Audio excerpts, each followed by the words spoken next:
আমার কলা গাছের কাছে এসে মনটা ভালো হয়ে গিয়েছে। এই কলা গাছটা হচ্ছে আনাজি কলা গাছ। এটাকে আসলে কে কীভাবে ডাকে, কার কোথায় আঞ্চলিক নাম কি আমি জানি না। তবে আমার অঞ্চলে এটাকে আনাজি কলা হিসেবে চিনে, আনাজি কলা হিসেবেই মানুষ ডাকে। তো সেই কলা হয়েছে, মোটামুটি ভালো বড় হয়ে গেছে। হয়তো 1 সপ্তাহ 10 দিনের মধ্যে এটা খাওয়ার উপযোগিতা পাবে। পাশাপাশি এখানে আরও কলার গাদি রয়েছে, এই যে দেখেন। তারপরে এই পাশে এই যে একটা আরও রয়েছে ওই পাশে। তো এইখানে আসলে ওই রকম পরিমাণে কলা গাছ লাগানো হয়নি, জাস্ট 4-5টা কলা গাছ লাগানো হয়েছিল, সেখান থেকে আস্তে আস্তে বৃদ্ধি পাচ্ছে। সেখানে আনাজি কলা আছে, তারপরে সবরি কলা আছে, কবরি কলা আছে।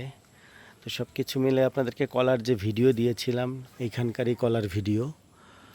তো এখন যেটা হয়েছে সেটা হচ্ছে আমার এই আনাজি কলাটা একেবারে সর্বোচ্চ 1 সপ্তাহের মধ্যে খাওয়ার উপযোগী হয়ে যাবে, যেটা আমাকে খুবই খুবই লোভ দেখাচ্ছে।